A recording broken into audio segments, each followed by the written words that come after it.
We have to use guns. Let's use proper guns. Most actors dream of the spotlight. Cillian Murphy spent most of his career avoiding it, and somehow became a global star anyway. He didn't move to Hollywood, dodged talk shows, skipped media tours, and turned down roles that took him too far from home. For Murphy, acting was never about attention, it was about craft.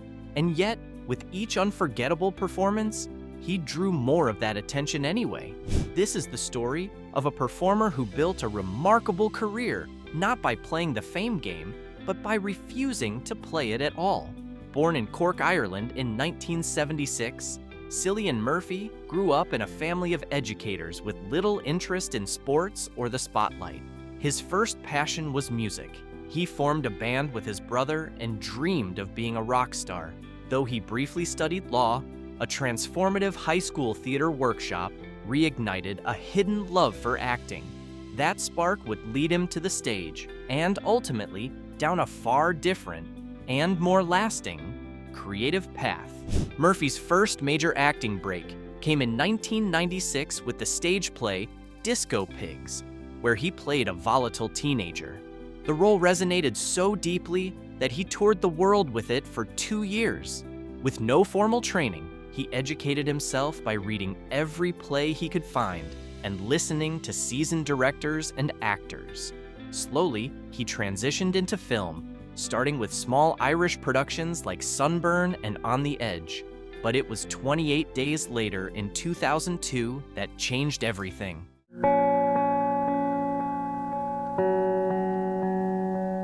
Danny Boyle cast Murphy as Jim, a man waking up in a post-apocalyptic world. His performance, raw, quiet, and deeply human, stunned critics and launched a new era of horror.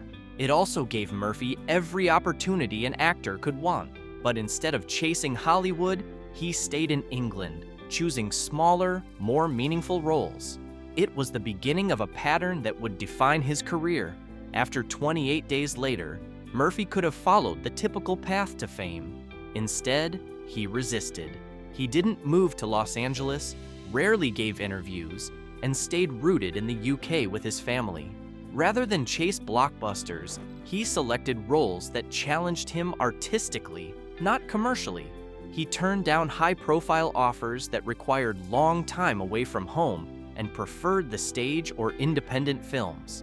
While peers were building brands, Murphy was building range, quietly becoming one of the most respected and versatile actors of his generation, all while avoiding the celebrity machine entirely. He's here. Who? The Batman.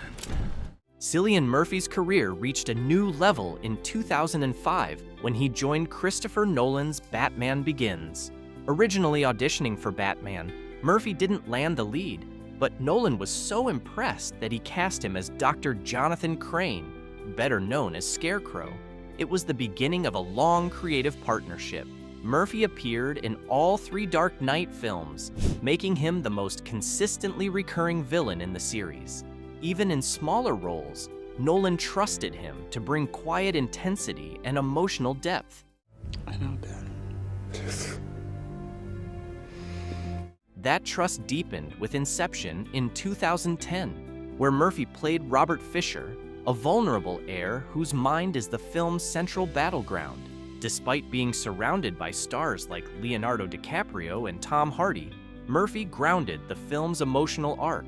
He also appeared in Dunkirk in 2017, delivering a haunting performance as a shell-shocked soldier with barely a handful of lines. Nolan admired Murphy's commitment and subtlety, once calling him one of the greatest actors of his generation. What is it you think you can do with that on this thing? The director even made a habit of finding excuses to remove Murphy's character's glasses on screen, just to capture his expressive blue eyes. Their 6th collaboration, Oppenheimer, would cement this bond and give Murphy his most significant role yet, not as a supporting piece, but as the film's entire emotional and narrative center. While working with Nolan raised his profile, Murphy continued to seek out roles that pushed boundaries. And you're right, most days it is my own business. But right now, as fate would have it, my business. In Red Eye in 2005, he played a charming sociopath in a confined thriller set on an airplane. His performance, switching seamlessly between affable and menacing, became a defining showcase of his range. You're only joking about the roses and sweets too. That same year, he took on one of his riskiest roles in Breakfast on Pluto, portraying a transgender woman in 1970s Ireland. The film was divisive, but Murphy's delicate and immersive performance earned him a Golden Globe nomination. He followed it with The Wind That Shakes the Barley in 2006, an Irish war drama that won the Palme d'Or at Cannes and became Ireland's highest-grossing indie film. Murphy played one of two brothers joining the IRA, a role he described as one of the most meaningful of his life. They survive on current Trey's reserves. dead. There are only 4 crew members. Negative. Then came Sunshine in 2007, a cerebral sci-fi drama where he played a physicist trying to reignite the sun. He trained with real physicists and based his character's mannerisms on scientific mentors. During this stretch, Murphy's performances were often the highlight of underperforming films. Whether in thrillers, period dramas, or experimental indies, he consistently brought intelligence, vulnerability, and commitment. He wasn't chasing box office. He was chasing truth in every role, and directors couldn't help but take notice. I want to know what you want. In 2013, Cillian Murphy took on the role that would define his public image, Tommy Shelby in Peaky Blinders. Initially, the BBC had doubts. Murphy seemed too reserved, lacking the brute presence they envisioned. Jason Statham was even considered first, but Murphy changed their minds with a simple message. Remember, I'm an actor. Once filming began, no one questioned it again. Murphy embodied Shelby with cold calculation, charisma, and an underlying vulnerability that made the character unforgettable. He crafted Tommy's iconic walk, chain-smoked thousands of herbal cigarettes, and carried the weight of a crime family haunted by war. The show wasn't hyped upon release, but its quality and style sparked word-of-mouth buzz that turned it into a global phenomenon, especially after Netflix picked it up. Over 6 seasons, Peaky Blinders became one of the most beloved dramas of the decade, and Murphy's performance was its beating heart. He didn't chase the spotlight, but it found him anyway.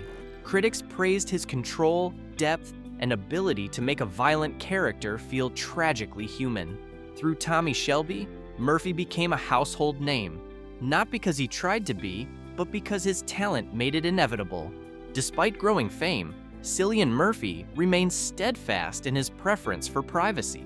He avoided red carpets, declined talk shows, and famously doesn't take selfies with fans, preferring real conversation instead. He's lived in Dublin for years with his wife and 2 sons, prioritizing family and balance over career exposure. Murphy aims to do 1 film a year, preferably avoiding summer so he can enjoy time at home. In an era of oversharing, his restraint is rare, yet it's part of what makes him compelling, a reminder that mystery, when paired with talent, can be more magnetic than any marketing campaign. In 2023, Cillian Murphy stepped into the spotlight like never before, not by choice, but through the gravity of Oppenheimer. Well, we had a moment where it looked like the chain reaction from an atomic device might never. Written for him by Christopher Nolan, the film cast Murphy as J. Robert Oppenheimer, father of the atomic bomb. It was his first leading role in a Nolan film, and one that demanded total transformation. He lost nearly 30 pounds, studied the physicist's mannerisms, and carried the film's emotional weight across nearly every scene. Murphy didn't embrace method acting, but he did preserve energy and focus by skipping social events and sticking to a strict routine. His performance was haunting, restrained, internal, and devastatingly human. The film was a global phenomenon and dominated awards season. Murphy won the Oscar for Best Actor, becoming the first Irish-born winner in the category. He celebrated quietly, with Bloody Marys and friends, just another day for an actor who never sought fame, but earned it fully. After Oppenheimer, Murphy didn't rush into his next role. He stepped behind the camera, Launching his production company, Big Things Films, he began developing projects that aligned with his values: quiet, meaningful stories rooted in character. His first was Small Things Like These, an Irish drama he also starred in. More projects are on the way, including the long-awaited Peaky Blinders film and 28 years later. Murphy isn't just acting anymore. He's helping shape the stories worth telling. Cillian Murphy built a remarkable career by staying true to himself, never chasing fame, always chasing the work. In a world obsessed with visibility, he proved that substance still matters. He didn't seek the spotlight, but earned it all the same. What's your favorite Cillian Murphy role, and why?